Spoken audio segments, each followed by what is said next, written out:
दोस्तों, राधे राधे, जय श्री कृष्णा। आप सभी को नवरात्रि की ढेर सारी शुभकामनाएं। मित्र, आप सभी का स्वागत है मेरे चैनल टारगेट कर पर। आज से हम लोग यूपी पुलिस कांस्टेबल के लिए एक नया सीरीज शुरू करने जा रहे हैं, जिसके अंतर्गत मैं आप लोगों के लिए पहली क्लास हिंदी की ले रहा हूं। चलिए आइए स्टार्ट करते हैं। एकदम एग्ज़ाम ओरिएंटेड ये क्लास रहेगी। 100% इसमें से क्वेश्चन फंसेगा। चलिए पहला क्वेश्चन देखते हैं। पहला क्वेश्चन है, मैं जो नया ग्रंथ विलोकता हूँ, भाता मुझे वो नवमित्र सा है। देखूं उसे मैं नित सार वाला, मानो मिला मित्र मुझे पुराना है।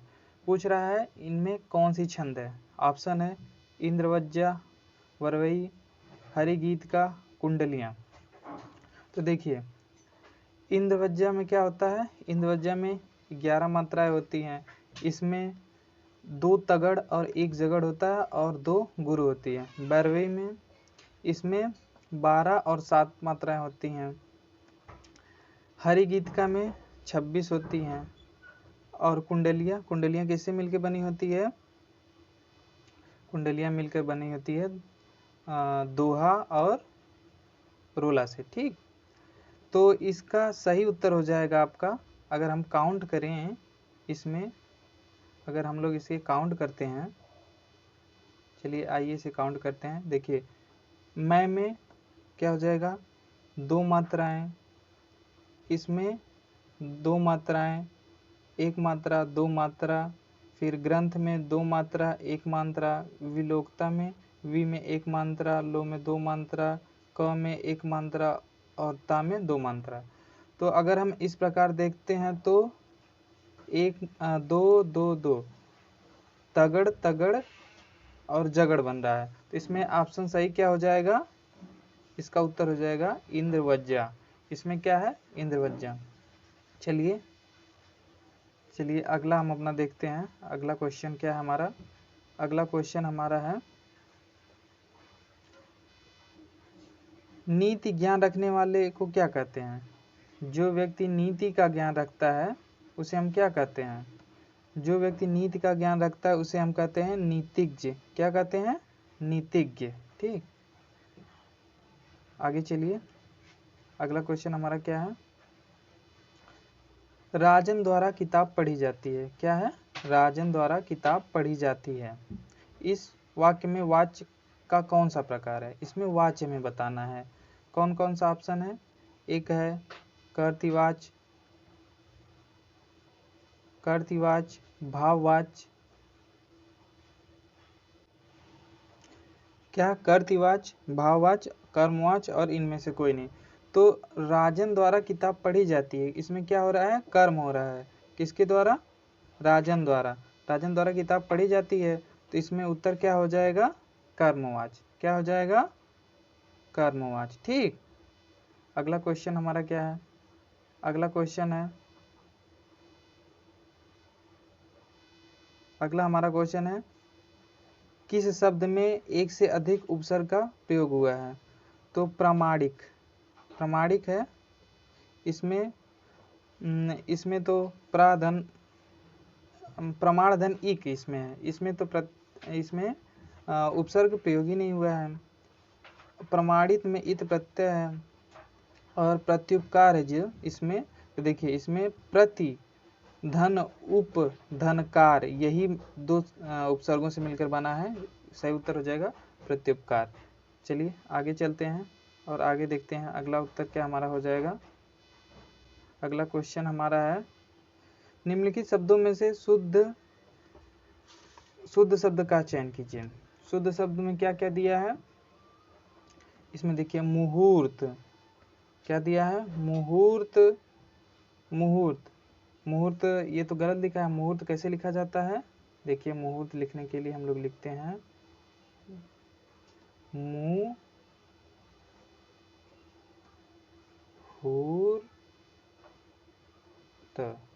मुहूर्त, मुहूर्त ऐसे लिखा जाता है। ठीक, ये गलत हो गया। और आगे अगला क्या है, सुपर्णखा। क्या है, सुपर्णखा। तो सुपर्णखा भी गलत है। और विवाहित, विवाहित विवाहित, विवाहित शब्द जो है विवाहित शब्द में ये तो लिखा यहाँ पे सही है, विवाहित तो सही है, विवाहित क्या हो जाएगा, सही हो जाएगा विवाहित। और पैतृक, पैतृक जो होता है वो पैतृक ऐसे लिखा जाता है, क्या कैसे लिखा जाता है, पैतृक, ठीक, पैतृक। तो इसका सही उत्तर हो जाएगा विवाहित, ठीक, क्या हो जाएगा, विवाहित। आगे चलिए, इसका हमें लग रहा है पैतृक भी सही है, ये दोनों ऑप्शन सही है आपका, विवाहित और पैतृक दोनों, ठीक। आगे चलते हैं, हम ताजमहल देखने जाएंगे, क्या है, हम ताजमहल देखने, हम ताजमहल देखने जाएंगे। पूछ रहा है हम सर्वनाम का कौन सा प्रकार है। ऑप्शन है निजवाचक, निश्चयवाचक, संबंधवाचक, पुरुषवाचक। तो इसे तो देखते ही, ऑप्शन देखते ही आप लोग उत्तर सब बता देंगे। इसमें क्या हो जाएगा, पुरुषवाचक। कौन सा, प्रथम पुरुष। प्रथम पुरुष में क्या क्या होता है, मैं होता है, हम होता है, ठीक, और इससे इसके सारे पॉजेसिव केस होते हैं, ठीक। आगे चलते हैं, आगे हमारा क्या क्वेश्चन है, अगला क्वेश्चन हमारा है दुख ही जीवन की कथा रही। क्या लिखा है, दुख ही जीवन की कथा रही, क्या कहूँ आज जो कहीं कहीं नहीं। कह रहा है यह किसकी प्रसिद्ध उक्ति है, ठीक। तो ये निराला जी द्वारा कही गई उक्तियां हैं, ठीक, निराला जी कहते हैं इसमें, निराला जी ने अपने कविता में इसका वर्णन किया है, ठीक। अगला क्वेश्चन हमारा क्या है, आप लोग याद रखिएगा, ये लाइन एकदम सीधे आ जाती है पेपर में। अगला है आहा तुम्हें पाकर कितना आनंद आ रहा है। इस वाक्य में उचित विराम चिन्ह कौन सा है। तो इसमें हमें क्या बताना है, ये वाला जो यहाँ पे आहा, इसे कौन सा विराम कहते हैं, ठीक। तो इसमें ऑप्शन दिया है, कौन क्या क्या दिया है, पूर्ण विराम, प्रश्नवाचक, उपविराम, विस्मयादिबोधक, ठीक। तो इसका सही उत्तर हो जाएगा विस्मयादिबोधक। विस्मयादिबोधक क्या होता है, विस्मयादिबोधक जिससे हर्ष, उल्लास, शोक आदि भावों का प्रकट होता है, उसे हम विस्मयादिबोधक कहते हैं, ठीक। चलिए अगला क्वेश्चन देखते हैं। अगला क्वेश्चन हमारा क्या है, अभ्युदय के संपादक कौन थे। पूछ रहा है जो अभ्युदय पत्रिका थी उसके संपादक कौन थे। तो अभ्युदय पत्रिका के संपादक थे मदन मोहन मालवीय जी। कौन थे, मदन मोहन मालवीय जी। चलिए अगला क्वेश्चन देखते हैं। अगला क्वेश्चन हमारा क्या है, निम्न में से कौन सा शब्द क उपसर्ग से बना है। क उपसर्ग से क्या बना है तो देखिए इसमें कलाई, इसमें कला मुख्य शब्द है, आई प्रत्यय है। इसमें कलाई में कला मुख्य शब्द है, आई प्रत्यय है। कलाधर में ये भी कला मुख्य शब्द है। और ये लेकिन यहाँ कपूत में देखिए इसमें क उपसर्ग है, इसमें क उपसर्ग है प्लस पूत मूल शब्द है, तो यही बन जाएगा क्या, कपूत। कपूत ही हमारा बन जाएगा क उपसर्ग से, ठीक। आगे चलिए, आगे चलते हैं। व्यष्टि का विलोम क्या होता है। तो व्यष्टि का सबको पता है, व्यष्टि का हो जाता है समष्टि। व्यष्टि का क्या हो जाता है, समष्टि। बहुत लोग सृष्टि मार देंगे लेकिन सृष्टि नहीं होता है, ठीक। व्यष्टि का क्या होता है, समष्टि। अगला क्वेश्चन, इनमें से कौन सी बोली हिंदी, कौन सी बोली पश्चिमी हिंदी की बोली नहीं है, ठीक।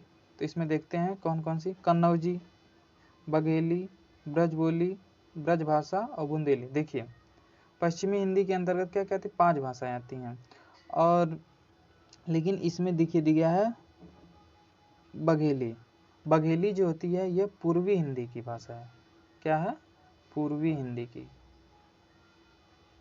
पूर्वी की है।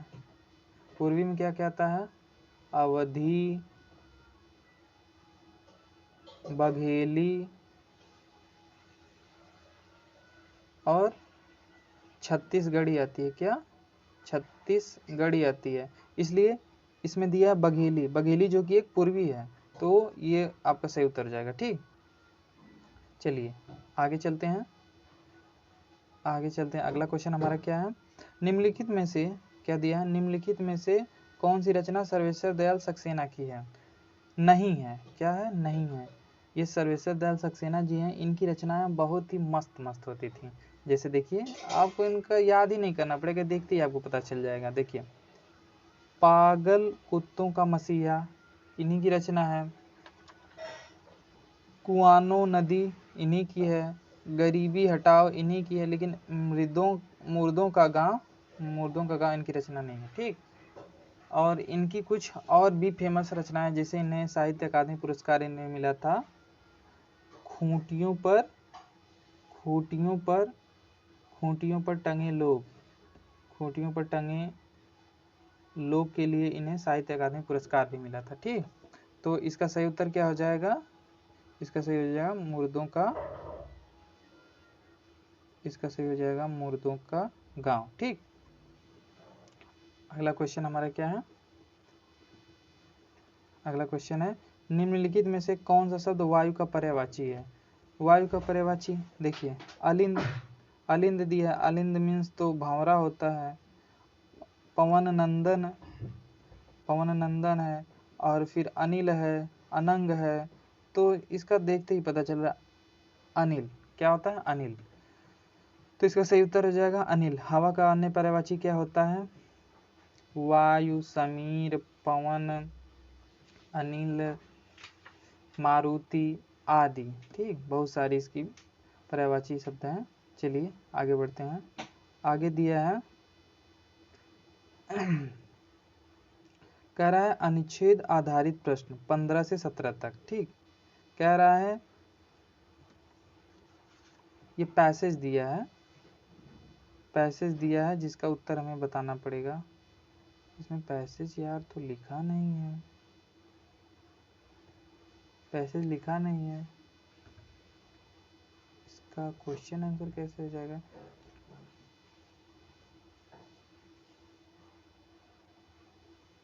चलिए कोई बात नहीं है, हम लोग क्वेश्चन नंबर 19 से देखते हैं। पैसेज इसमें छूट गया, मेरा टाइपिस्ट गलती कर दिया है। चलिए आगे हम लोग देखते हैं क्वेश्चन नंबर ये वाला तो हम कर सकते हैं ना, कि निम्नलिखित में से किस शब्द की वर्तनी सही है, ठीक। तो देखिए, अंतर ध्यान लिखा है, अंतर ध्यान नहीं होता है अंतर धान ऐसे होता है, ठीक। ये वाला आपका गलत है। अगला बिल्कुल एकदम सही लिखा है, बिल्कुल यही आपका सही हो जाएगा, बिल्कुल एकदम सही लिखा है। चलिए अगला क्वेश्चन देखते हैं। माधुर्य गुड़ किस रस में पाया जाता है? तो माधुर्य गुड़ आपका श्रृंगार रस में पाया जाता है, किसमें? श्रृंगार रस में। अब पूछेगा ओज गुड़ किस में पाया जाता है? तो ओज पाया जाता है वीर रस में, ठीक, वीर रस में। अगला क्वेश्चन हमारा क्या हो जाएगा? अगला क्वेश्चन हो जाएगा हमारा, निम्नलिखित में से कौन सा शब्द तत्सम है? तत्सम आपको बताना है। मोती दिया है, लौंग दिया है, गोपाल दिया है, अजवाइन दिया है, ठीक।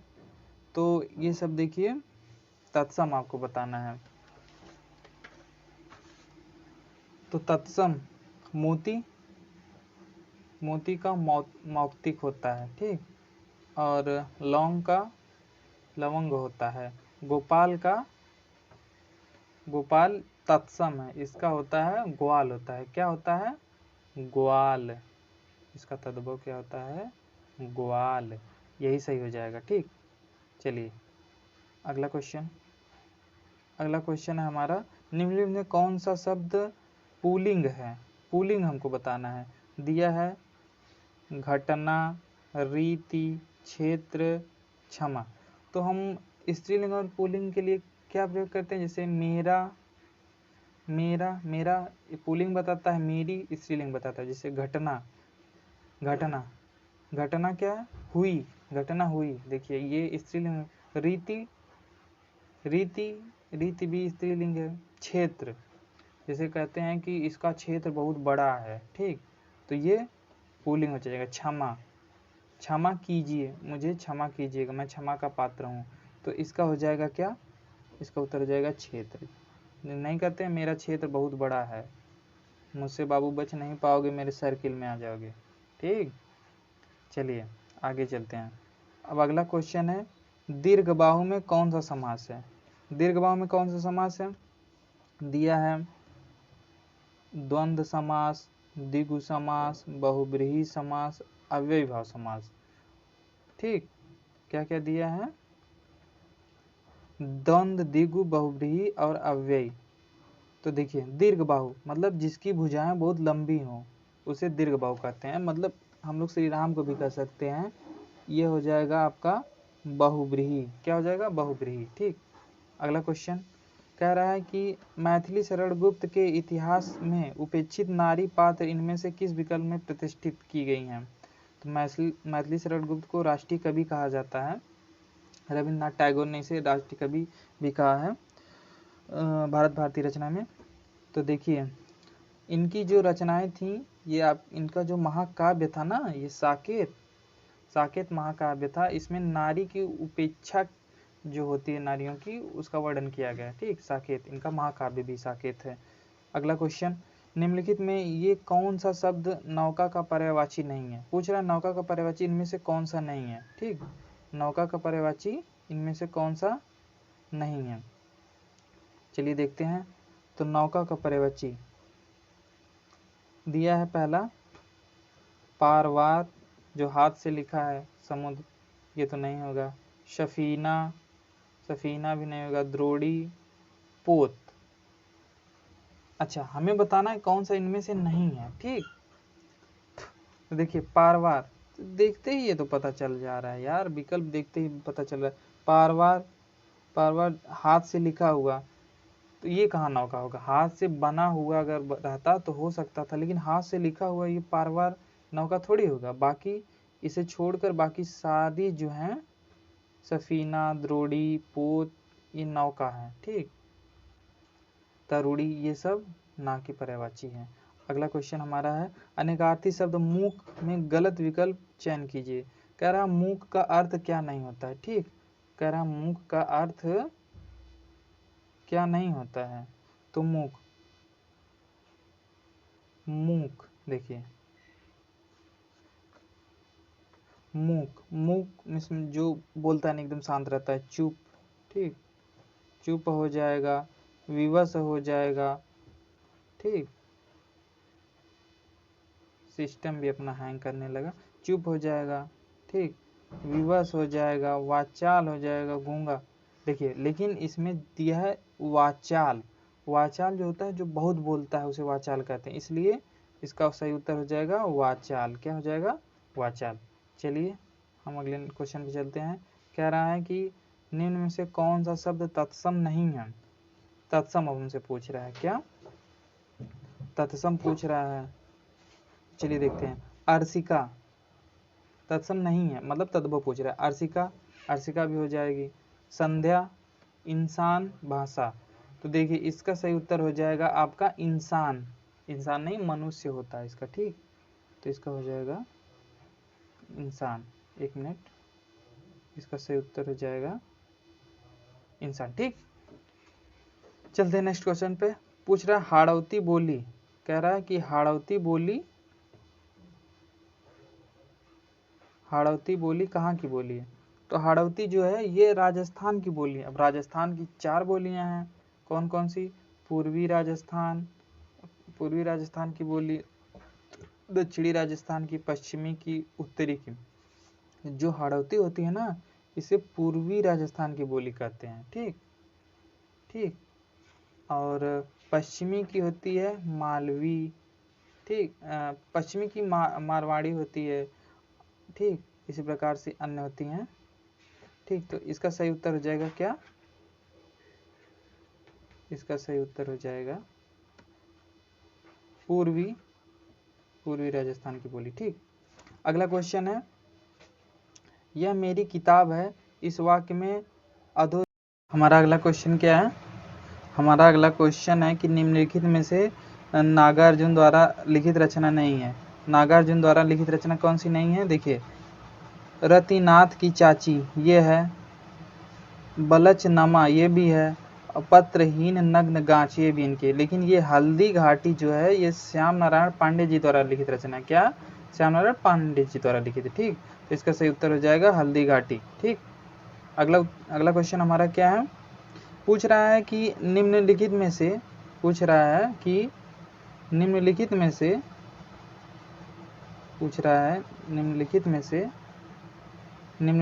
से कौन सा शब्द पुल्लिंग है। दिया है कि कष्ट, सेना, आशा, क्षमा। देखिए सेना जो होती है वे हमेशा स्त्रीलिंग में होती है। ठीक, और सेना, आशा भी स्त्रीलिंग है, क्षमा भी स्त्रीलिंग है। लेकिन जो कष्ट होता है ना, कष्ट ये पुल्लिंग होता है। अगला क्वेश्चन हमारा क्या है कि कह रहा है कि निम्नलिखित में से कौन सा शब्द बहुवचन है। कह रहा है निम्नलिखित में से कौन सा शब्द बहुवचन है। दिया होठ, मोती, पानी, गेहूं। देखिए ये जो कुछ शब्द होते हैं जैसे होठ, दर्शन, प्राण, केस, ये सब हमेशा बहुवचन में होते हैं। तो इसमें दिया होठ, होठ क्या है? बहुवचन होगा। ठीक, अगला क्वेश्चन है, कह रहा है कि लीलाधर जुगड़ी की किस कृति पर साहित्य अकादमी पुरस्कार मिला था। तो देखिए गांव में लोग कहते हैं कि जुगाड़ी कौन होते हैं? जिनके पास अनुभव होता है, वो कुछ सीखे उखे नहीं होते, उनके पास अनुभव होता है, वो अपना जुगाड़ कहीं न कहीं लगा लेते हैं। तो ठीक है, जुगाड़ी लोग क्या करते हैं? अनुभव लगाते हैं। ठीक, जुगाड़ी, लीलाधर जुगड़ी, अनुभव के आकाश में चांद। ठीक, अगला क्वेश्चन है, हिंदी साहित्य इतिहास का प्रथम लेखक किसे माना जाता है। तो हिंदी साहित्य इतिहास का प्रथम लेखक गारसा दत्तासी को माना जाता है। इनकी रचना क्या थी? इस्तवा द लिटरेचर ऑफ इंडो हिंदुस्तानी। ठीक, अगला क्वेश्चन क्या है, अमर गीत परंपरा के प्रवर्तक कौन है। अमर गीत परंपरा के प्रवर्तक किसे माना जाता है। तो इन्हें माना जाता है सूरदास जी को। किसे? सूरदास जी को अमर गीत परंपरा के प्रवर्तक माना जाता है। पाली भाषा का एक अन्य नाम क्या है। पाली भाषा को हम मागधी भाषा भी कहते हैं। क्या? मागधी भाषा भी कहते हैं। पाली को हम मागधी भाषा भी कहा जाते हैं क्योंकि यह मगध क्षेत्र में ज़्यादा बोली जाती थी। अगला क्वेश्चन है कि छोटे बच्चे खिलौने के लिए जोर जोर से रोते हैं, इस वाक्य में क्रिया का कौन सा प्रकार है। तो देखिए रोना,